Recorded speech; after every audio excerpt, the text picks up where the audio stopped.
Halo semuanya, kembali lagi dengan Bang Ilham Channel.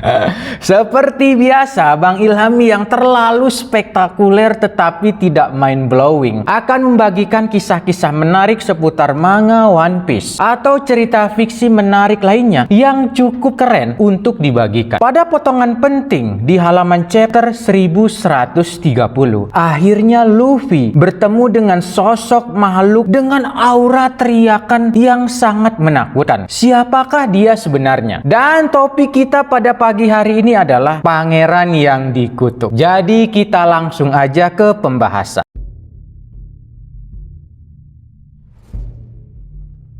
Sebelum kita masuk ke inti cerita, mungkin tidak semua dari kita mengetahui perjalanan sejarah panjang antara hubungan ras raksasa Elbaf dengan manusia. Tepatnya di chapter 866, hubungan manusia dengan raksasa Elbaf memiliki sebuah kesenjangan yang cukup besar, sehingga tidak berjalan dengan harmonis. Tepatnya 100 tahun lalu, dua kapten bajak laut generasi tua, Dory dan Brogy, menghilang secara mendadak. Ini mengakibatkan sisa-sisa anggotanya dari bajak laut tersebut kehilangan tujuan dan lepas kendali, sehingga aktivitas bajak laut mereka dianggap sebagai aksi teror yang menakutkan bagi manusia. 63 tahun lalu, angkatan laut menangkap mereka dan menjatuhkan hukuman eksekusi mati di tengah-tengah hamparan manusia. Sebagai pengingat, keberadaan mereka, ras raksasa, adalah ancaman besar bagi dunia manusia. Menurut perkembangan cerita di manga One Piece yang masih berjalan, pemerintah dunia dan angkatan laut menganggap aktivitas bajak laut adalah bagian dari konspirasi teroris-teroris yang bersatu untuk melawan hukum pemerintah dunia, karena cita-cita mereka dianggap bertentangan dengan keadilan manusia di masa itu. Tetapi kenyataannya, bajak laut generasi tua, ras raksasa Elbaf, tidak seperti itu. Mereka tidak lebih dari sekumpulan orang-orang primitif. Mereka saling bertarung atau berduel satu dengan lainnya. Mereka tidak menyadari ukuran tubuhnya yang luar biasa besar dan kekuatan tubuhnya jauh di atas rata-rata manusia normal dapat menimbulkan rasa takut dan kecemasan bagi ras manusia. Kedua kapten bajak laut generasi tua ini saling bertarung satu sama lainnya tanpa sebuah alasan yang jelas. Mirip sekali seperti kelakuan anak-anak remaja labil. Mereka saling bertarung dan terus bertarung hingga tiba ke sebuah pulau bernama Little Garden. Pertarungan akan benar-benar berakhir sampai pihak pemenang telah ditentukan. Tetapi masalahnya, keduanya sama-sama kuat, jadi tidak ada yang menang ataupun kalah. Ini benar-benar membingungkan. Seiring berjalannya cerita, ada beberapa ras raksasa Elbaf yang menempuh keyakinan berbeda. Dikisahkan 50 tahun lalu di wilayah West Blue, chapter 392, pertama kalinya seorang gadis kecil bertemu dan berbicara kepada salah satu ras raksasa Elbaf yang terdampar di sebuah pulau bernama Pulau Pengetahuan Ohara. Raksasa itu bernama Jaguar di Saul. Dia berkata kepada gadis kecil yang bernama Nico Robin. Nico Robin terkejut dan mencoba memahami situasi tersebut. Aku adalah salah satu ras raksasa Elbaf, tetapi aku tidak seperti mereka. Mereka selayaknya orang-orang barbar, suka sekali bertarung antara satu dengan yang lainnya tanpa sebuah alasan yang jelas atau alasan yang pasti. Tetapi dunia telah berubah menuju era perdamaian. Secara misterius, Mother Carmel muncul dan menyelamatkan sisa-sisa bajak laut generasi tua raksasa Elbaf. Secara tidak langsung, kedatangannya menjalin hubungan baik antara ras raksasa Elbaf dengan manusia, mencegah terjadinya perang besar antara umat manusia dengan ras raksasa Elbaf, menjadikan negeri Elbaf berubah menjadi tempat yang damai dan berkumpulnya berbagai ras manusia tanpa sebuah perbedaan dan kesenjangan yang besar. Kedamaian itu terus berlanjut hingga kelahiran generasi penerus salah satu keturunan raja sekaligus bangsawan Elbaf. Dia bernama Pangeran Loki.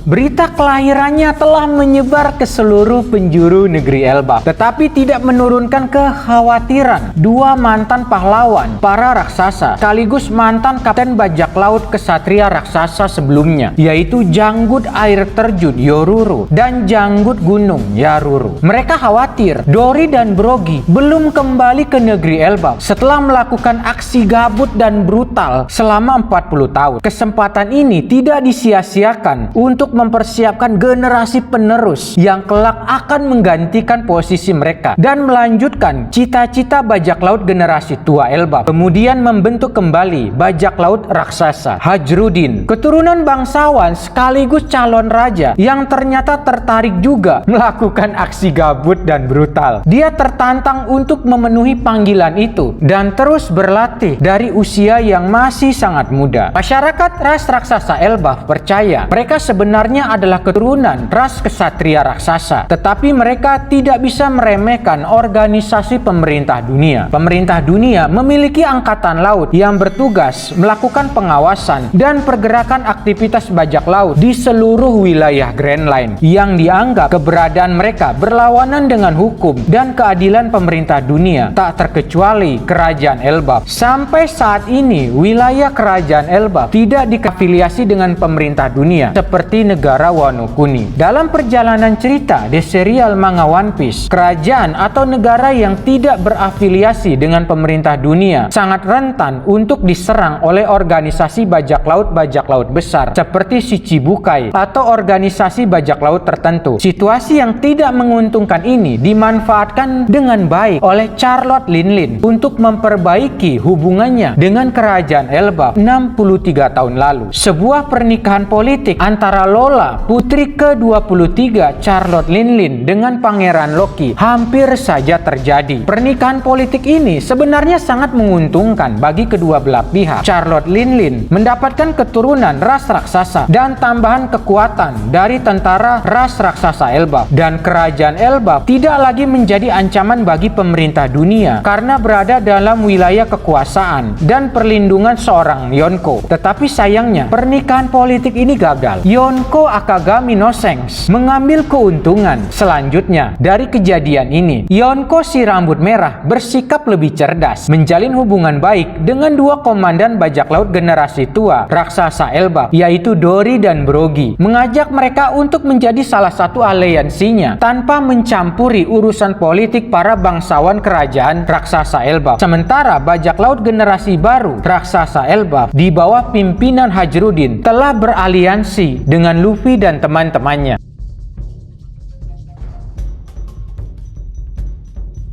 Sang Pangeran Loki memiliki ambisi yang sangat jahat untuk menjadi Raja Elbaf selanjutnya. Kemudian berencana menguasai dunia ini dan menyatakan dirinya sebagai Raja Matahari. Tetapi ambisi itu tertahan oleh hukum dan aturan yang berlaku di Kerajaan Elbaf karena keberadaan sang kakak Hajrudin yang menurut tetua Elbaf dialah yang pantas menjadi raja selanjutnya. Pada potongan halaman penting di chapter 1130, Hajrudin adalah anak raja sekaligus pemimpin kelompok bajak laut generasi baru. Menurut perkataan kelompok bajak laut Elbaf generasi tua, kita bisa menarik kesimpulan Hajrudin dan Loki adalah kakak beradik. Keduanya adalah putra dari Raja Herald. Tetapi sang Pangeran Loki tidak menyerah. Dia berencana mencuri dan memakan buah iblis legendaris yang diwariskan pada keturunan Kerajaan Elbaf selanjutnya sebagai salah satu kondisi untuk mendapatkan pengakuan atas tahta Kerajaan Elbaf. Namun keinginan sang pangeran ditentang oleh sang ayah Raja Herald. Raja Herald memperingati anaknya untuk tidak berbuat terlalu jauh. Buah iblis legendaris itu tidak ditakdirkan untuknya, tetapi diwariskan kepada sang kakak Hajrudin sebagai Raja Elbaf selanjutnya. Tetapi ambisi jahat itu telah menguasai pikiran sang pangeran. Raja Herald dibunuh oleh putranya sendiri dan memakan buah iblis legendaris tersebut. Perbuatan buruknya sudah tidak bisa diampuni. Dia menjadi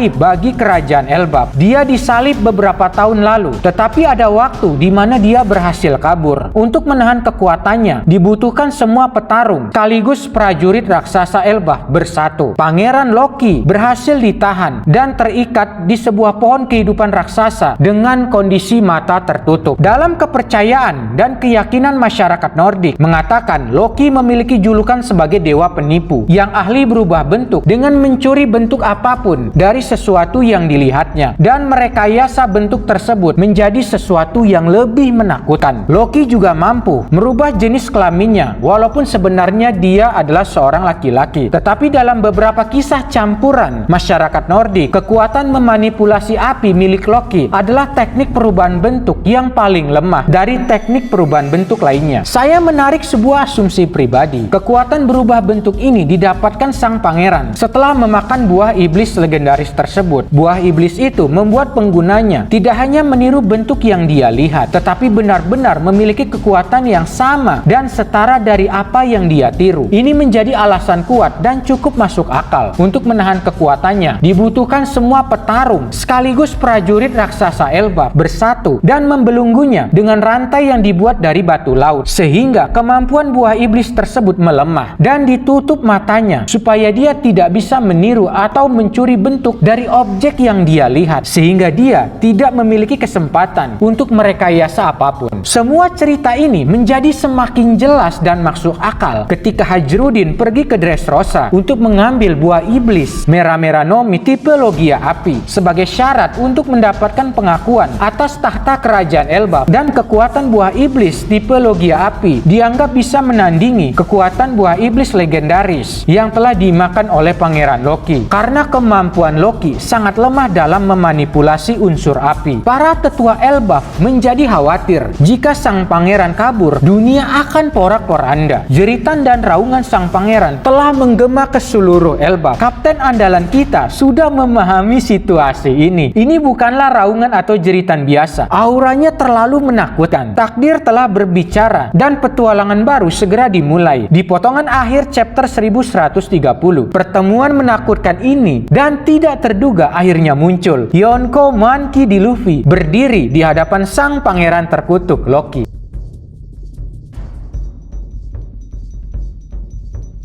Apa yang akan direncanakan Luffy selanjutnya? Walaupun kapten kita bodoh, tapi dia tidak benar-benar bodoh untuk melepaskan belenggu yang menahan sang pangeran Loki. Sesuatu yang pasti terjadi. Pangeran Loki tidak akan selamanya terbelenggu pada pohon kehidupan raksasa yang luar biasa besar. Di saat dia bebas, para tetua mengatakan dunia akan porak-poranda menuju kehancuran total atau Ragnarok. Kepercayaan dan keyakinan masyarakat Nordik, Ragnarok diikuti beberapa peristiwa. Pertama, sulitnya mencari perbekalan. Orang-orang tidak memiliki akses terhadap makanan dan mereka menjadi putus asa. Di potongan halaman chapter 1130, kita sudah mendapatkan petunjuk. Anggota bajak laut generasi tua berkata kepada dua komandan mereka, "Bos, perbekalan telah habis. Tak ada makanan dan minuman lagi." Yang kedua, terjadinya musim dingin besar saat angin dingin dan salju bertiup dari seluruh penjuru bumi. Di potongan halaman chapter 1130, kita sudah mendapatkan informasi itu dan petunjuknya sudah ada. Dua anggota bajak laut generasi baru, Gerd dan Goldberg, sedang berbicara di wilayah kerajaan Elbaf di saat memasuki musim dingin dan salju bertiup. Yang ketiga, terjadinya kelahiran matahari baru menggantikan matahari sebelumnya terbit ke langit, dan kematian para dewa berganti dengan dewa berikutnya. Di potongan halaman chapter 866, kita diperlihatkan masyarakat Elbaf merayakan festival titik balik matahari musim dingin. Adalah perayaan akan kematian dan lahirnya kembali matahari. Itu adalah peristiwa 100 tahun lalu ketika Dori dan Brogy meninggalkan Elbaf. Hajrudin muda berlatih cukup keras untuk menjadi kesatria Elbaf dan kelahiran Pangeran Loki. Chapter berikutnya, saya memprediksi Luffy sebagai dewa matahari, sang pembebas Nika, bersama bajak laut generasi tua raksasa yang telah kembali akan terlibat sebuah konflik yang sangat besar dengan dewa matahari palsu Pangeran Loki. Matahari akan segera berganti di negeri Elbaf. Di saat itu tiba, Pangeran Loki akan benar-benar bebas. Peristiwa ini akan berlanjut dengan perebutan dan pengakuan atas tahta kerajaan Elbaf antara Loki dan Hajrudin. Setelah masa itu berakhir, kerajaan Elbaf akan menemui kelahiran matahari baru, ditandai dengan sambutan festival musim semi. Baik teman-teman yang ada di pagi yang cerah ini, terima kasih kalian telah menonton video baru Bang Ilham. Kita akan bertemu di pagi yang baru lagi dan di video baru selanjutnya. Saya Bang Ilham Channel, saya pamit dan kita akan berjumpa kembali.